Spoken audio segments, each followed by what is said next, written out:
नमस्कार, स्वागत है आप सभी का। इस वीडियो में हम वो सारे इंपॉर्टेंट क्वेश्चन कवर करने वाले हैं जो कि एनसीईआरटी क्वेश्चन से अलग हैं और आपके एग्ज़ाम में बहुत बार पूछे गए हैं। तो ये क्वेश्चन जो आज हम इस वीडियो में करने वाले हैं, ये मोस्ट इम्पोर्टेंट क्वेश्चन हैं क्योंकि ये बहुत बार आपके एग्ज़ाम्स में पूछे गए हैं। देखो, सबसे पहला क्वेश्चन है, 25 जून 1975 को भारत में आपात स्थिति की घोषणा किए जाने के लिए उत्तरदायी परिस्थितियों का विश्लेषण करें। तो इसका मतलब आपसे पूछ रहे हैं कि 25 जून 1975 को जो इमरजेंसी लगी थी उसके लिए क्या कारण थे। उत्तरदायी परिस्थिति का मतलब है क्या रीज़न थे उसके, ठीक है। तो क्या ऐसी सिचुएशन बन गई थी, तो वो सारी बातें हमें इसमें बतानी है जो हमने चैप्टर में पढ़ा था कि ये इमरजेंसी के कारण हैं। जो जो इमरजेंसी से पहले हुआ वो क्या है, कारण, और जो जो इमरजेंसी लगने के बाद हुआ वो क्या है, परिणाम। ठीक है, तो इमरजेंसी लगने से पहले जो भी दिक्कतें थी वो सारी दिक्कत हमें इस क्वेश्चन में लिख देनी है, तो हमारा आंसर हो जाएगा। ठीक है, 25 जून 1975 से पहले 1970 के दशक में जो भी प्रॉब्लम चली इंदिरा गांधी के लिए, वो सारी बातें हमें इसमें लिखनी है। वही थे कारण जिनकी वजह से क्या लगी, इमरजेंसी लगी। अब देखो आंसर को। 1970 का दशक भारतीय राजनीति के लिए सर्वाधिक परिवर्तनशील एवं महत्वपूर्ण माना जाता है। यानी कि भारतीय राजनीति में बहुत सारे चेंजेस हुए थे 1970 के दशक में। यह दशक कांग्रेस पार्टी विशेषकर प्रधानमंत्री इंदिरा गांधी के लिए विशेष महत्व रखता है। ठीक है, यहाँ से सबसे बड़ी बात किसकी जुड़ी हुई है, इंदिरा गांधी की जुड़ी हुई है। जहां इस दशक के शुरुआत 1971 में पाकिस्तान को युद्ध में हराकर श्रीमती इंदिरा गांधी पूरे देश में लोकप्रिय हो गई थी, वही 1975 आते आते भारतीय राजनीतिक व सामाजिक परिस्थितियां इतनी बदल गई कि श्रीमती गांधी को देश में आपातकाल की घोषणा करी। हम सभी को पता है 1971 के चुनाव में इंदिरा गांधी जीती थी और इसी टाइम पे भारत ने लड़ाई भी लड़ी थी पाकिस्तान से, जिसकी वजह से इंदिरा गांधी की छवि पूरी दुनिया में बहुत अच्छे नेता के रूप में उभर कर सामने आई थी और भारत में बहुत ज़्यादा फेमस हो गई थी इंदिरा गांधी। फिर आगे लिखा है 1975 आते आते बहुत सारी प्रॉब्लम हुई इंदिरा गांधी के सामने और इंदिरा गांधी जो है उसको इमरजेंसी लगानी पड़ी। इतना ही नहीं, 1977 के हुए आम चुनाव में कांग्रेस पार्टी और स्वयं इंदिरा गांधी को पराजय का सामना भी करना पड़ा। और सिर्फ उनकी इमेज ही खराब नहीं हुई, सिर्फ इमरजेंसी ही नहीं लगानी पड़ी उन्हें, बल्कि क्या हुआ, 1977 में जब उन्होंने इलेक्शन लड़ा तो बहुत बुरे तरीके से कांग्रेस पार्टी हारी। पहली बार ऐसा हुआ कि केंद्र में यानी सेंटर में किसी और पार्टी की सरकार बनी। जून 1975 में श्रीमती इंदिरा गांधी को निम्नलिखित कारणों से आपातकाल की घोषणा करनी पड़ी। देखो, जब 6 नंबर का हमारा क्वेश्चन आता है तो हमें डायरेक्ट पॉइंट नहीं शुरू कर देने होते, हमें थोड़ा सा इंट्रोडक्शन देना होता है। तो अब तक जो हमने पढ़ा था वो इंट्रोडक्शन था। अब इंट्रोडक्शन के बाद हमें हेडिंग डाल के पॉइंट लिखने होते हैं, उसके बाद हमें थोड़ा सा कंक्लूजन देना होता है। तो इस तरीके से हमारे 6 नंबर अच्छे से आते हैं। हमें ये 3 बातों का हमेशा ध्यान रखना है। शुरू में थोड़ा इंट्रोडक्शन देना है जैसे इस क्वेश्चन में लिखा हुआ है, उसके बाद हमें पॉइंट हेडिंग बनाकर लिखने हैं। जैसे अब पहली हेडिंग है इसमें, 1971 के युद्ध में हुआ अत्यधिक खर्चा। क्वेश्चन क्या था, इमरजेंसी क्यों लगानी पड़ी।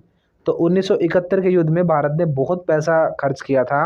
उस पैसे के खर्च होने की वजह से देश में गरीबी, भुखमरी, बेरोजगारी ये चीज़ें फैलने लगी थी। ठीक है, और इंदिरा गांधी अपनी नीतियों को ढंग से लागू नहीं कर पा रही थी, इस वजह से देश में माहौल खराब हो गया था। तो पहला पॉइंट है यही। 1975 में लागू की गई आपातकाल की घोषणा का एक प्रमुख कारण 1971 में हुए पाकिस्तान के युद्ध को माना जाता है। इस युद्ध में भारत को बहुत अधिक धन खर्च करना पड़ा था। इसके अतिरिक्त पूर्वी पाकिस्तान से आए करोड़ों शरणार्थियों का भार भी भारत पर पड़ा। इससे भारतीय अर्थव्यवस्था खराब हो गई। श्रीमती गांधी का गरीबी हटाओ का नारा धन अभाव के कारण पूरी तरह सफल नहीं हो पाया, जिससे लोगों में असंतोष फैला। यानी कि पैसा तो सरकार का वहाँ लग रहा है, लड़ाई में लग रहा है और अलग अलग चीज़ों में लग रहा है, हथियार खरीदने में लग रहा है। तो इससे क्या हुआ, जो 71 में इंदिरा गांधी ने नारा दिया था गरीबी हटाओ का, उसे वो पूरे तरीके से सफल नहीं बना पाई। तो ये लोगों में गुस्से का कारण बना। पहला कारण तो हो गया 1971 के युद्ध में ज़्यादा पैसा खर्च होना। दूसरा पॉइंट, अच्छी व अधिक फसल का पैदा न होना। मैंने आपको बताया था चैप्टर पढ़ाया जब कि इस टाइम पे मानसून नहीं आया था ढंग से, यानी कि बारिश नहीं आई थी, जिसकी वजह से अच्छी फसल पैदा नहीं हुई थी और फूड क्राइसिस हो गया था भारत में, यानी कि खाद्य संकट हो गया था। तो 1972-73 में भारत में फसल भी अच्छी नहीं हुई। दूसरे शब्दों में सरकार को कृषि क्षेत्र में भी असफलता मिल रही थी, जिससे भारत का आर्थिक विकास नहीं हो पा रहा था। ठीक है, खेती अच्छी नहीं हुई, भारत का आर्थिक विकास नहीं हुआ और खाद्य संकट पैदा हो गया। दूसरे पॉइंट में ये लिखा हुआ है। अब देखो तीसरा पॉइंट है तेल का संकट। इस टाइम पे भारत में तेल संकट भी बहुत तगड़े लेवल पे पहुंच गया था, यानी कि तेल के जो प्राइसेस हैं वो बहुत ज़्यादा बढ़ गए थे। तो तीसरा है तेल संकट। 1973 में अंतर्राष्ट्रीय स्तर पर तेल संकट पैदा हो गया था। सिर्फ भारत में ही नहीं, इंटरनेशनली तेल की दिक्कत हो गई थी। 1973 में ओपेक देशों ने अंतर्राष्ट्रीय स्तर पर अपनी बात मनवाने के लिए तेल का उत्पादन कम कर दिया। ओपेक के वो देश हैं जहाँ पे तेल ज़्यादा होता है, जैसे कि अरब कंट्रीज़ आपको पता है, वहाँ पे तेल सबसे ज़्यादा पैदा होता है। तो तेल के जो मेन कंट्रीज़ हैं वो ओपेक नाम की कंट्रीज़ हैं। ग्रुप है एक पूरा का पूरा OPEC, जिसे ओपेक बोलते हैं। तो ओपेक वाले देशों ने क्या किया, अंतर्राष्ट्रीय इंटरनेशनल लेवल पर अपनी बात मनवाने के लिए तेल का प्रोडक्शन कम कर दिया। इसे तेल कूटनीति या ऑयल डिप्लोमेसी के नाम से भी जाना जाता है। इस तेल संकट के कारण पूरे संसार में दिक्कत हो गई, तो भारत में भी दिक्कत होनी थी। तो इस तेल संकट के कारण अंतर्राष्ट्रीय स्तर पर तेल की कीमतें बढ़ गई। तेल की कीमतें बढ़ने से भारतीय अर्थव्यवस्था पर भी उसका प्रभाव देखा जाने लगा। इससे भारतीय अर्थव्यवस्था की स्थिति और ख़राब हो गई। तो पहला पॉइंट, युद्ध में ज़्यादा पैसा लग गया। दूसरा पॉइंट, मानसून समय पर नहीं आया, अच्छी फसल नहीं हुई। तीसरा पॉइंट, तेल का संकट भारत के सामने आ गया 1973 में। उसके बाद अब अगला पॉइंट है औद्योगिक उत्पाद में कमी, यानी कि इंडस्ट्रियल प्रोडक्शन नहीं हुआ भारत में, बहुत पैदावार घटी उस टाइम पे।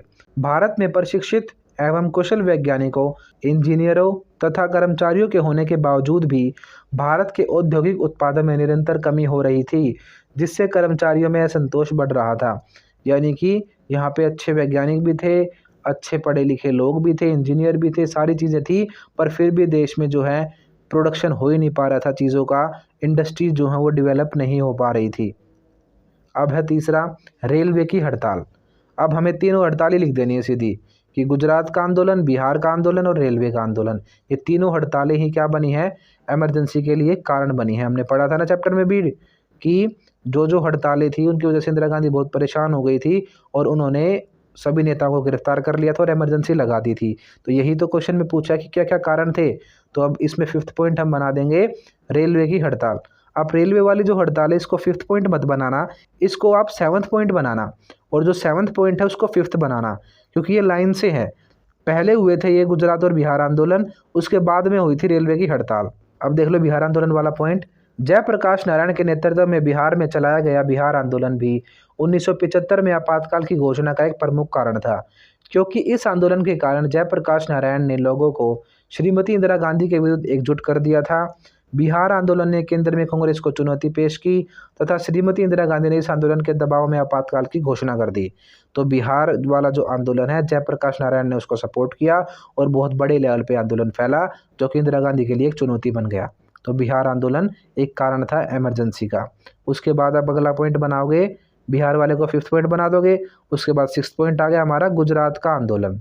अब गुजरात का नवनिर्माण आंदोलन।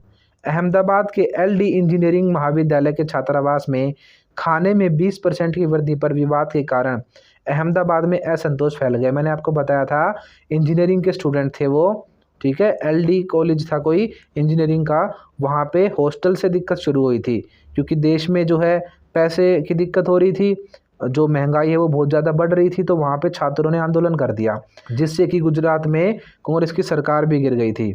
अहमदाबाद में असंतोष फैल गया तथा आगे चलकर असंतोष ने गुजरात नवनिर्माण आंदोलन का रूप धारण कर लिया, यानी आंदोलन बहुत बड़े लेवल पर फैल गया। इस एक घटना से अहमदाबाद राष्ट्रीय राजनीति के केंद्र में आ गया।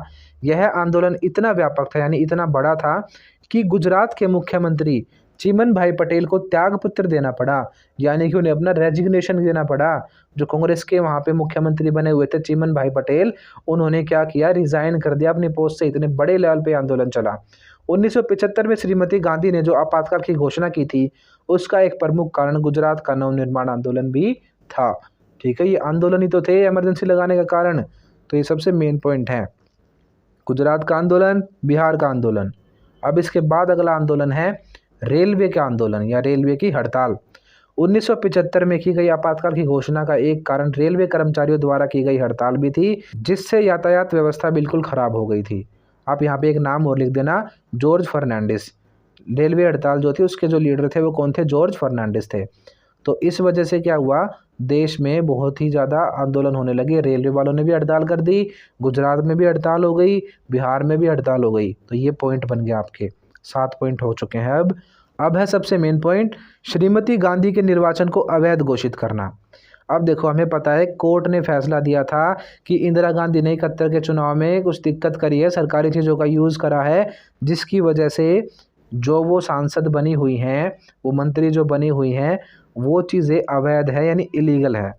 तो श्रीमती गांधी द्वारा 1975 में आपातकाल की घोषणा करने का सबसे महत्वपूर्ण एवं तत्कालिक, यानी बिल्कुल उस टाइम का, तत्कालिक का मतलब होता है उसी टाइम का, तो तत्कालिक कारण इलाहाबाद उच्च न्यायालय द्वारा उसके निर्वाचन को अवैध घोषित करना था।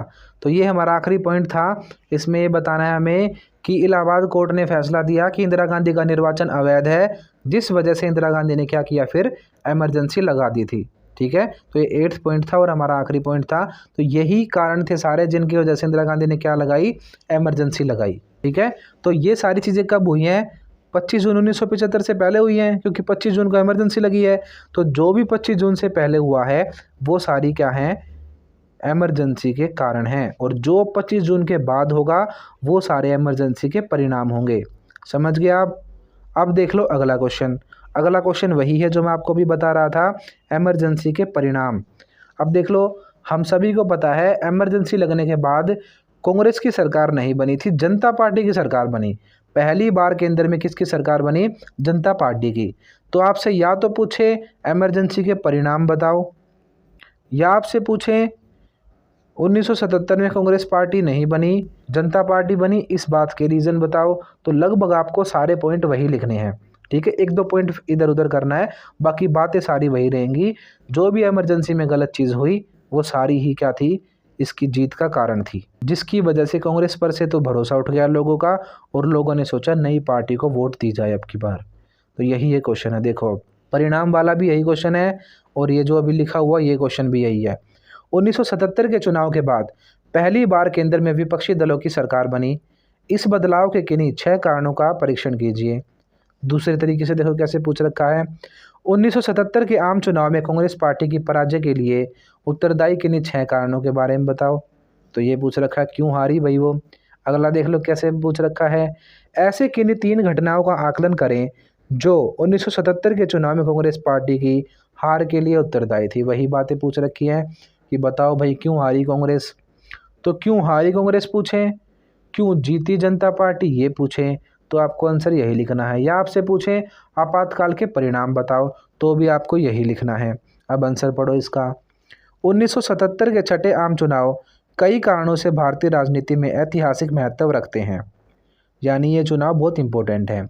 इन चुनाव में पहली बार केंद्र में कांग्रेस पार्टी को हार का सामना करना पड़ा तथा उसका भारतीय राजनीति पर एकाधिकार पूरी तरह समाप्त हो गया। इन चुनावों में मतदाताओं ने जनता पार्टी को ऐतिहासिक जीत दिलवाई। अब तक बता रहे हैं कि बहुत इंपॉर्टेंट थे इलेक्शंस। इसमें पहली बार ऐसा हुआ कि कांग्रेस की सरकार नहीं बनी, जनता पार्टी की सरकार बनी।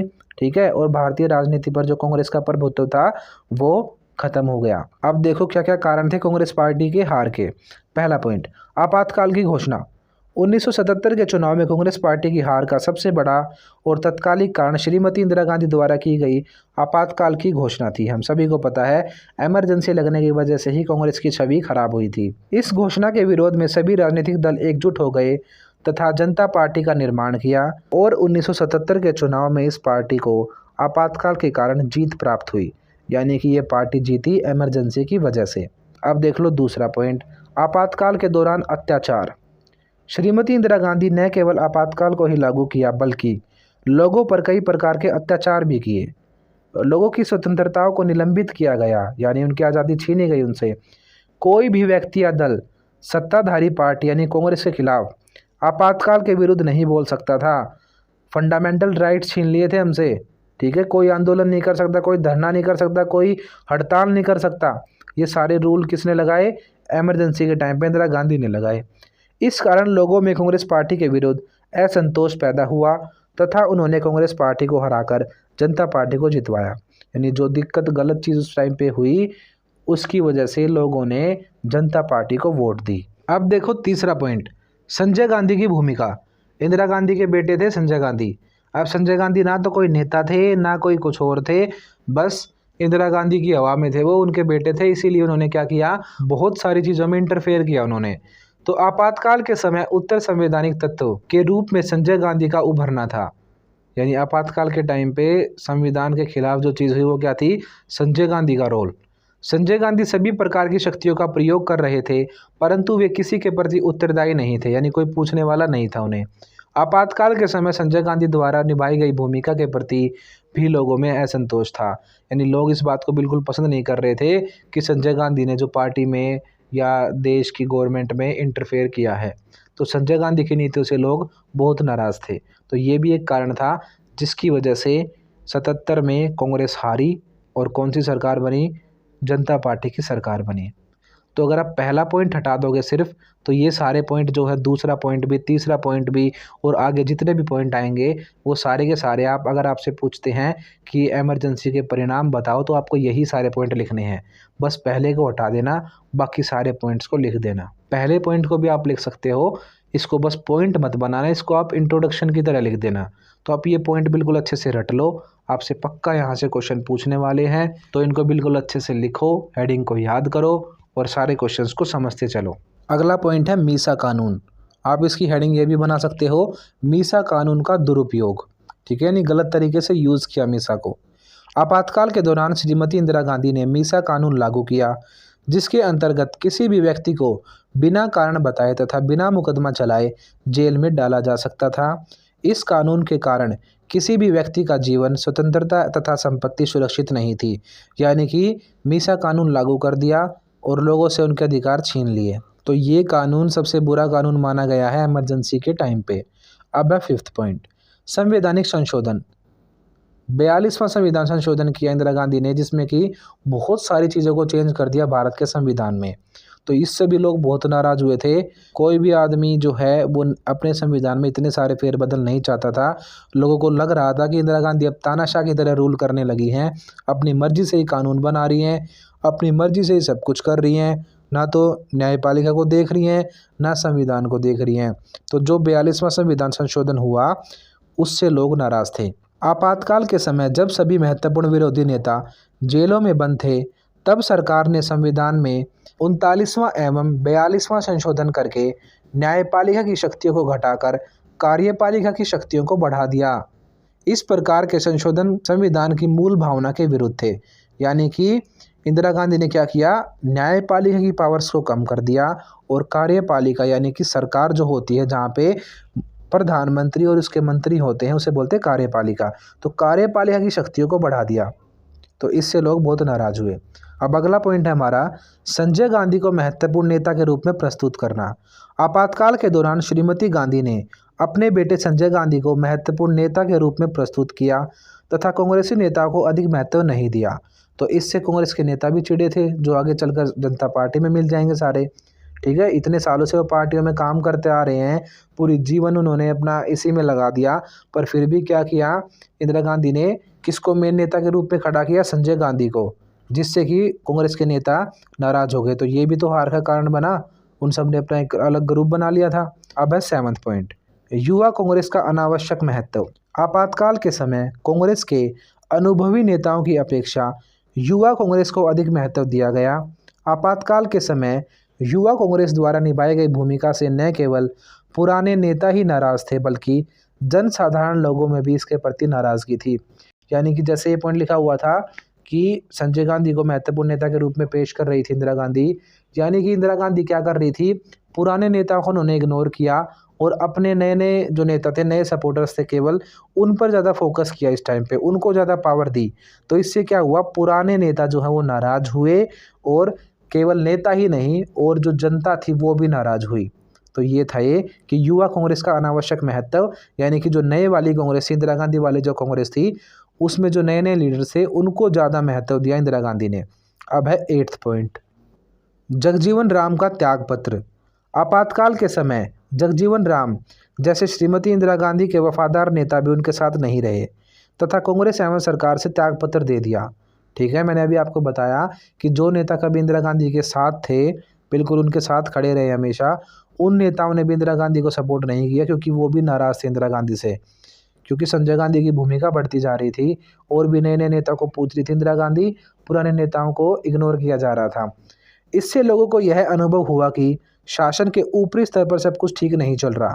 तो जनता को ये पता चल गया कि अब सरकार ढंग से नहीं चल रही है, इसीलिए 1977 में कांग्रेस को वोट नहीं दी लोगों ने, जनता पार्टी को वोट दी। अब अगला पॉइंट है अनिवार्य नसबंदी। अब संजय गांधी ने क्या किया था, 2 कार्यक्रम चलाए थे। एक तो उन्होंने किया था दिल्ली में सुंदरता का कार्यक्रम, यानी कि वो दिल्ली को सुंदर बनाना चाहते थे, इसलिए उन्होंने क्या किया, झुग्गियों को हटा दिया वहाँ से, तो इससे लोग नाराज़ हुए। दूसरा उन्होंने क्या किया था, जनसंख्या को कंट्रोल करने के लिए, पॉपुलेशन कंट्रोल के लिए नसबंदी कार्यक्रम चलाया, लोगों की नसबंदियाँ की गई। तो ऊपर से तो सही तरीके से चलाया गया था, पर जब इस चीज़ को लागू किया गया तो बहुत बुरे तरीके से लागू किया गया। ठीक है, कोई अवेयरनेस नहीं थी, लोगों को पता नहीं था हो क्या रहा है, तो किसी को ज़बरदस्ती पकड़ कर नसबंदी कर दी गई, कभी कुछ, अस्पतालों में प्रॉपर इलाज नहीं था, तो बहुत सारे लोगों की डेथ भी हो गई। तो ये बहुत गलत तरीके से नसबंदी वाला कार्यक्रम चलाया गया, जिसकी वजह से कांग्रेस पार्टी की बहुत ज़्यादा बेइज्जती हुई और लोगों ने बिल्कुल ठान लिया था कि अब की बार कांग्रेस को वोट नहीं देनी। तो अनिवार्य नसबंदी। आपातकाल के समय संजय गांधी द्वारा चलाया गया नसबंदी कार्यक्रम भी कांग्रेस की हार का एक प्रमुख कारण बना। यद्यपि भारत की जनसंख्या तेजी से बढ़ रही थी तथा जनसंख्या वृद्धि को रोकने के उपाय करने आवश्यक थे, परंतु इसके लिए अनिवार्य नसबंदी कार्यक्रम की आवश्यकता नहीं थी। इसके अंतर्गत लोगों को जबरदस्ती अस्पताल भेजकर उनकी नसबंदी कर दी जाती थी। इस कारण कई लोगों की मृत्यु भी हो गई। यही कह रहे हैं कि पॉपुलेशन कंट्रोल तो भारत में ज़रूरी था, पर जितने गलत तरीके से किया ना, इतने तरीके से नहीं होना था। ठीक है, इस गलत तरीके से करने की वजह से क्या हुआ, लोग नाराज़ हुए और कांग्रेस की हार हुई। यही तो क्वेश्चन था कि कांग्रेस की हार क्यों हुई, तो यही सारे पॉइंट हैं जिनकी वजह से कांग्रेस की हार हुई। अब देख लो अगला पॉइंट, कीमतों का बढ़ना। श्रीमती गांधी की सरकार सभी प्रकार के उपाय करके भी कीमतों की वृद्धि को नहीं रोक पा रही थी तथा 1971 के चुनाव में उनके द्वारा दिया गया गरीबी हटाओ का नारा भी दम तोड़ता नजर आ रहा था। यानी कि देश में महंगाई बहुत बढ़ गई थी, जिससे लोग नाराज थे। कर्मचारियों की खराब दशा। अब महंगाई बढ़ेगी तो सरकारी कर्मचारियों की सैलरी भी टाइम पे नहीं मिलेगी, देश के पास पैसा ही नहीं है। तो कर्मचारियों की खराब दशा। कीमतों के बढ़ने से सरकारी कर्मचारियों की दशा खराब होने लगी, क्योंकि उनका वेतन निश्चित था तथा उस वेतन से बढ़ती हुई महंगाई में अपनी अनिवार्य आवश्यकताओं की पूर्ति नहीं कर पा रहे थे वो लोग। ठीक है, यानी कि महंगाई बढ़ रही थी पर उनकी सैलरी नहीं बढ़ रही थी, जिसकी वजह से उनके खर्चे ही नहीं चल रहे थे। तो सरकारी नौकर भी बहुत दुखी थे। इसीलिए हमने एक पॉइंट भी पढ़ा था कि इमरजेंसी लगने से पहले भी क्या हुआ था, रेल की हड़ताल हुई थी। हड़ताल क्यों करी थी रेलवे वालों ने, क्योंकि उनकी सैलरी नहीं मिल रही थी। अगला, बोनस की समाप्ति। कांग्रेस पार्टी ने सार्वजनिक क्षेत्रों में कर्मचारियों के बोनस को भी समाप्त कर दिया, जिससे कर्मचारी वर्ग भी कांग्रेस पार्टी के विरुद्ध हो गया। बोनस जो मिलता है सरकारी नौकरियों में, उस चीज़ को इंदिरा गांधी ने ख़त्म कर दिया, क्योंकि पैसा ही नहीं था सरकार के पास। तो उससे क्या हुआ, सारे कर्मचारी जो थे सरकारी, वो भी कांग्रेस पार्टी के खिलाफ हो गए। अगला पॉइंट, प्रेस पर सेंसरशिप। आपातकाल के समय इंदिरा गांधी ने प्रेस पर सेंसरशिप लगा दी। हमारे पास सबसे बड़ा हथियार मीडिया ही तो है। आज़ादी जो हमारी साबित करता है, पूरी दुनिया हमें मानती है भारत को कि भारत सबसे बड़ा लोकतंत्र है। आज तक यहाँ पे किसी तानाशाह का रूल नहीं रहा। तो भारत की सबसे बड़ी पहचान है उसकी आज़ादी, उसका लोकतंत्र और उसका मीडिया। तो इसी चीज़ पर क्या करा इंदिरा गांधी ने, सेंसरशिप लगा दी, यानी कि मीडिया पर रोक लगा दी। तो इससे लोग नाराज़ होंगे। तो ये भी सबसे बड़ा कारण रहा 1977 में इंदिरा गांधी की हार का। तो आपातकाल के समय श्रीमती इंदिरा गांधी ने प्रेस पर प्रतिबंध लगा दिया। कोई भी समाचार पत्र या पत्रिका सरकार एवं कांग्रेस पार्टी के विरुद्ध नहीं लिख सकती थी। समाचार पत्र एवं पत्रिकाओं में प्रकाशित होने वाली खबरों को पहले सरकार द्वारा पास किया जाता था। इस तरह के प्रतिबंध से भी लोगों में असंतोष था, यानी लोग नाराज थे। अब देख लो कंक्लूजन। उपरोक्त वर्णन के आधार पर कहा जा सकता है कि 1977 के चुनाव में कांग्रेस पार्टी की हार व जनता पार्टी की जीत के कई कारण थे, परंतु उस समय सबसे महत्वपूर्ण कारण आपातकाल की घोषणा थी, जिसके कारण अधिकांश मतदाता कांग्रेस के विरुद्ध हो गए। यानी कि बहुत सारे कारण थे, पर सबसे बड़ा कारण तो एक ही था, वो था इमरजेंसी की घोषणा होना, जिसकी वजह से पूरी जनता उनके खिलाफ हो गई और पार्टियों ने अपना एक अलग से ग्रुप बना लिया जो कि 1977 में जीता और जनता पार्टी की सरकार बनी। ये हमने मोस्ट इंपोर्टेंट क्वेश्चन कवर करे हैं। बहुत ही इंपॉर्टेंट ये क्वेश्चन है, आपके एग्जाम में पक्का पूछे जाने के चांसेस हैं। इन क्वेश्चन को अच्छे से लिख लो, नोट डाउन कर लो, ठीक है। सभी हेडिंग्स को आप याद कर लो, क्योंकि अगर यहाँ से क्वेश्चन बना तो पक्का आपसे इन्हीं क्वेश्चंस में से पूछेंगे, ठीक है। तो मैं आपके लिए इतनी मेहनत कर रहा हूँ, अब आपकी भी जिम्मेदारी है कि आप भी मेहनत करो, अच्छे से इन क्वेश्चन को पढ़ो, हमारी वीडियोस को लाइक करो, चैनल को सब्सक्राइब करो और अपने दोस्तों तक इन वीडियोस को ज़रूर शेयर करो। Thank you.